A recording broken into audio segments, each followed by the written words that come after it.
In the meantime, border security and trade issues have dominated the agenda in Congress recently, but the budget is likely to take center stage as Congress returns from its Memorial Day recess.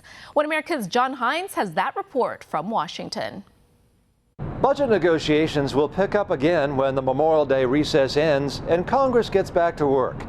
But Capitol Hill conservatives are signaling they're not pleased, which could make life complicated for budget negotiators. Listen, we're all about making sure that we don't spend the American taxpayers' dollars unwisely. Just to increase it and continue to grow the size of government at a speed much greater than the inflation rate is not prudent. And so we're making sure that the president and his administration hears what the vast majority of Americans want to do is slow the growth of government and make sure that we spend their taxpayer dollars wisely. And so the House Freedom Caucus has taken a position, says its chairman, North Carolina Congressman Mark Meadows. And that position is to keep the budget caps imposed as a result of the Budget Control Act of 2011.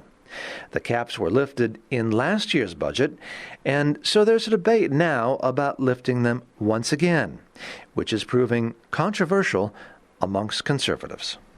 The Freedom Caucus position is we should try to adhere to the spending caps because that was the agreement. And right now with the left controlling the House, I think there's this hunger to blow through those caps and functionally spend lots of money on favorite constituencies. That from Freedom Caucus member Arizona Congressman David Schweikert, who adds the problem with the budget now has nothing to do with tax cuts, contrary to recent media reports. What's fascinating right now is if you actually look at revenues, what we call receipts in the government, pre-tax reform, post-tax reform, receipts are almost identical. But yet, why is debt and deficit growing so quickly? And it's because of spending.